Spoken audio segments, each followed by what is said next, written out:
Hello friends, genius क्लासेसमध्ये आपल्या सर्वांचं स्वागत आहे. सध्या आपण इयत्ता 7वी स्कॉलरशिप मॅथमॅटिक्स हा विषय बघतोय. आज आपण बघणार आहोत घातांक या टॉपिकचा स्वाध्याय. तर सुरुवात करण्याआधी तुम्ही आमच्या चॅनलला अजूनही सबस्क्राईब केलं नसेल तर प्लीज सबस्क्राईब करा आणि प्रत्येक व्हिडिओ अगदी पहिल्यापासून शेवटपर्यंत स्किप न करता पाहत राहा.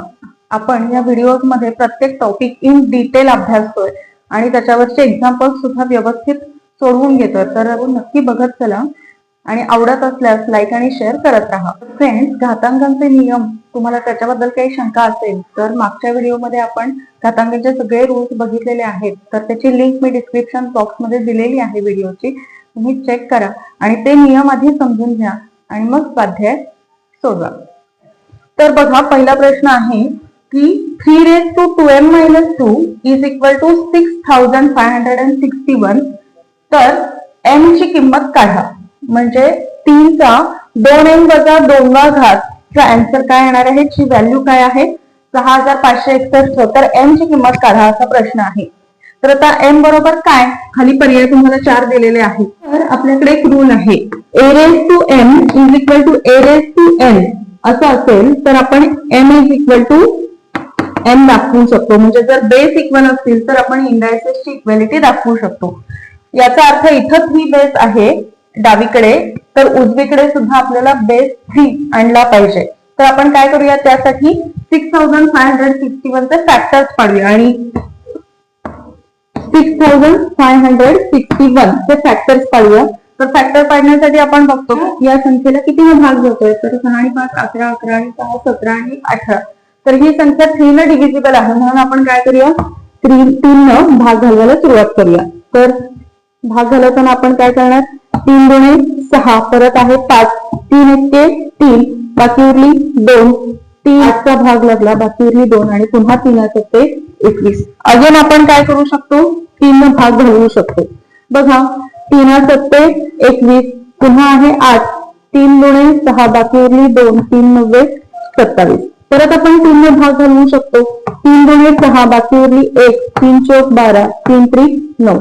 पुन्हा बेरीज करून बघितली तर 2 4 6 3 9, म्हणजे परत एकदा 3 न भाग जातोय, 3 8 24, 3 एक्के 3, पुन्हा 3 न भाग जातोय, 3 दुणे 6, बाकी उरली 2, 3 सत्ते 21, 3 न भाग जातोय, 3 9 27, अजून 3 न भाग जातोय, 3 त्रिक 9 आणि पुन्हा एकदा 3 न भाग झाल्यानंतर 3 एक्के 3. म्हणजे आपल्याला काय मिळतंय की 3 ही संख्या किती वेळेला आलेली आहे बघा, 1 2 3 4 5 6 7 8. म्हणजे आपण हा जो नंबर आहे हा आपण कसा लिहू शकतो, 3^8 असा लिहू शकतो. त्यामुळे आपलं एक्झाम्पल कसं तयार होणार आहे, 3^2m-2 इज इक्वल टू 3^8.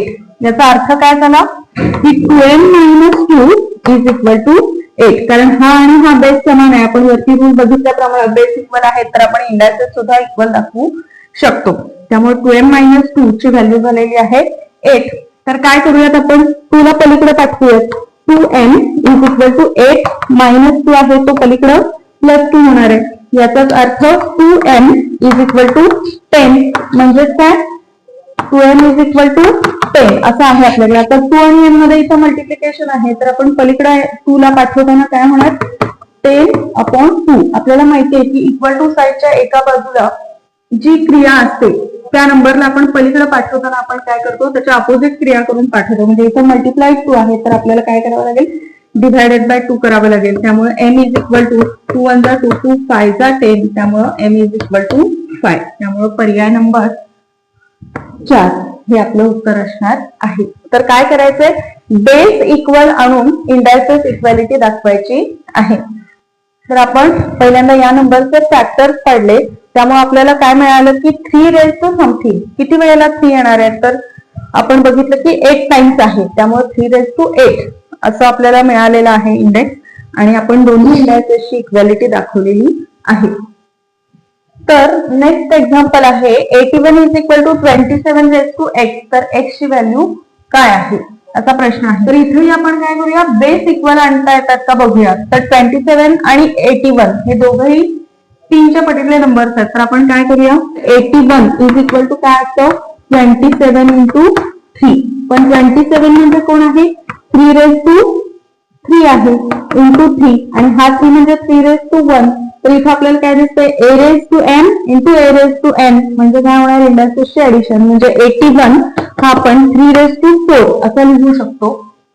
आणि 27^x आहे त्याही नंबरला आपण काय करूयात बेस 3 या फॉर्मॅट मध्ये आणूयात. तर 27^x कसं होणार बघा 27 म्हणजे काय असणार आहे 3^3 आणि पुन्हा त्याचा कोण आहे इंडेक्स x आहे. मग आता काय माहिती आपल्याला घाताचा घात म्हणजे घातांकांचा गुणाकार.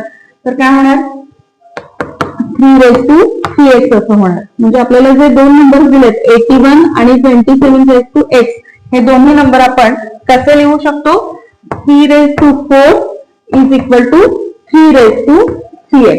आता आपल्याला दिसतंय की बेस इक्वल आहेत त्यामुळे आपण इंडायसेसची इक्वालिटी दाखवू शकतो. That is 4 is equal to 3x. x ची व्हॅल्यू काढायची आपल्याला. तर x is equal to multiplied 3 आहे तो इकडे आल्यावर काय होणार डिव्हाइड होणार म्हणजे आपली x ची व्हॅल्यू काय आलेली आहे 4/3. आपल्याकडे पुढचा प्रश्न आहे 4^0 plus 5^0 plus 6^0 divided by 13 into 4 into 2^0 is equal to what? Rule आहे की a⁻0 is equal to 1. त्यामुळे ज्या ज्या नंबर्सचे आपण इंडेक्स 0 दिसतात तिथं आपण काय करणार व्हॅल्यू 1 टाकणार. म्हणजे 4^0 ची व्हॅल्यू काय येणार आहे 1 प्लस 5^0 1 प्लस 6^0 1 म्हणजे प्रत्येकाची व्हॅल्यू आपल्याला (0) असल्यामुळे 1 आलेली आहे. आणि आता आतमध्ये 3 नंबरचं मल्टिप्लिकेशन आणि मल्टिप्लिकेशनचं (0) समजा आपण ते मल्टिप्लिकेशन केलं तर ती काहीतरी मोठी व्हॅल्यू येणार आहे आणि पुन्हा त्याचा (0) केला तर आन्सर काय येणार आहे 1च येणार आहे. त्यामुळे आपण ह्याचं मल्टिप्लिकेशन न करता डायरेक्ट आपण त्याची व्हॅल्यू काय करू शकतो 1 लिहू शकतो. कारण याचा आन्सर काहीही आलं तरी (0) असल्यामुळं आन्सर 1 येणार आहे.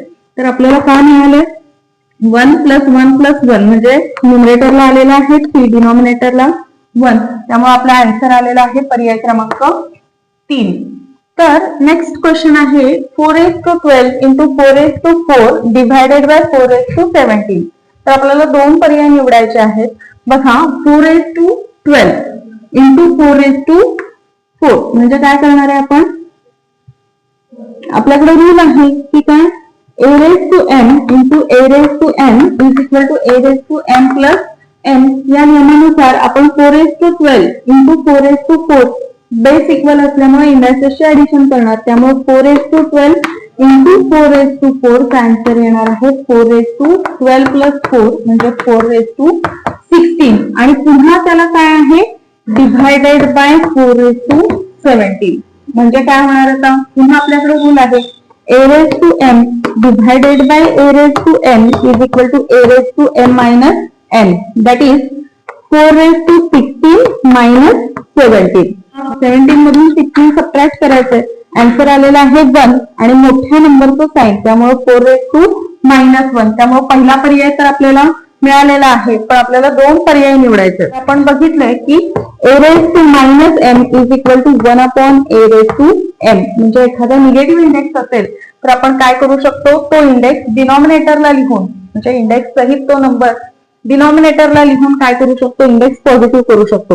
मग आपल्याकडे काय आहे 4^-1 दॅट इज 1/4^1 आणि 4^1 म्हणजे 4 त्यामुळे काय आपला आन्सर आलेला आहे 1/4 दॅट इज पर्याय क्रमांक 3.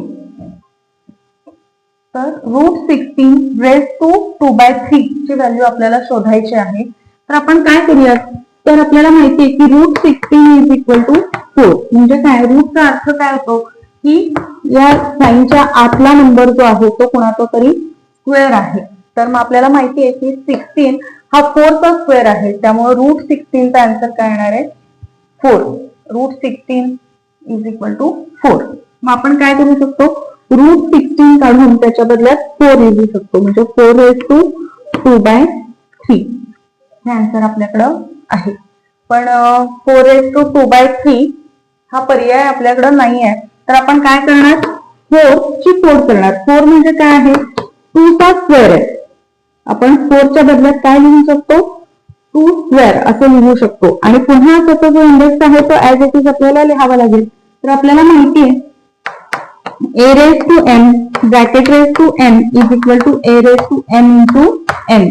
त्यामुळे आपल्याला इथं काय करावं लागेल 2 raised to 2 आणि त्याचाही इंडेक्स 2/3 आहे म्हणून आपण दोन्ही इंडायसेसचं काय करणार आहोत मल्टिप्लिकेशन करणार आहोत.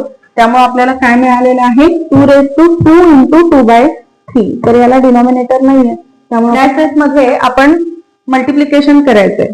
तर मल्टिप्लिकेशनचा रूल माहितीये न्यूमरेटरचं मल्टिप्लिकेशन न्यूमरेटर मध्ये डिनॉमिनेटरचं डिनॉमिनेटर मध्ये.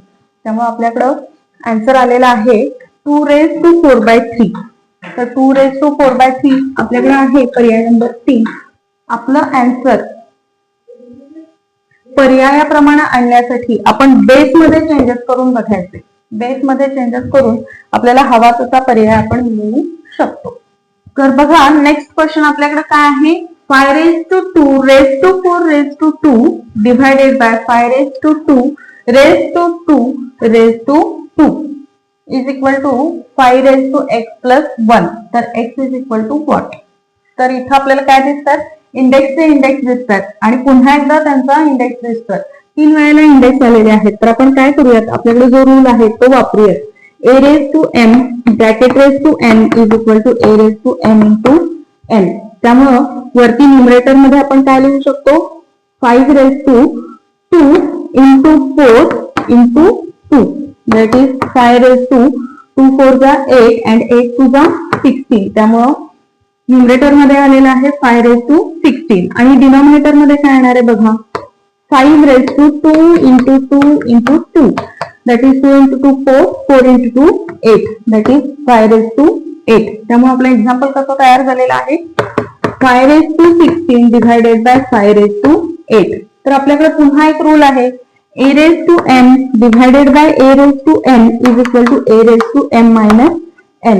या रूलचा वापर करून आपण काय करू शकतो 5 raised to 16 minus 8 means 5 raised to 8. 16 मधून 8 गेल्यानंतर आपल्याला काय मिळणार आहे 5 raised to 16 minus 8. 16 मधून 8 गेल्यानंतर आपल्याला 5 raised to 8 असं मिळणार आहे. तर आपल्याला फक्त आता हे डावी बाजूचं सोल्युशन मिळालेलं आहे. डाव्या बाजूचं फक्त सोल्युशन मिळालेलं आहे. तर आता ही जी डावी बाजू आहे ती काय आहे बघा 5 raised to 8 ही पुन्हा एवढी आहे is equal to 5 raised to x plus 1. मग आता इथं आपल्याला काय दिसतात बेसेस इक्वल आहेत दोन्ही साईडचे म्हणजे आपण इंडायसेस मध्ये इक्वॅलिटी दाखवू शकतो. That is 8 is equal to x plus 1. तर आपल्याला x ची व्हॅल्यू शोधायची आहे. x ला एकट्याला देऊया साईडचं 1 आहे ते विरुद्ध चिन्ह करून इकडे येणार आहे म्हणजे +1 आहे ते -1 होणार. इकडे राहिलं फक्त x. तर मग 8 - 1 is equal to 7. therefore x is equal to 7. त्यामुळे x ची व्हॅल्यू आपल्याला मिळालेली आहे 7. तर इंडेक्सचा इंडेक्स आपल्याला जर दिसत असेल तर आपण इंडायसेसची मल्टिप्लिकेशन करणार आहोत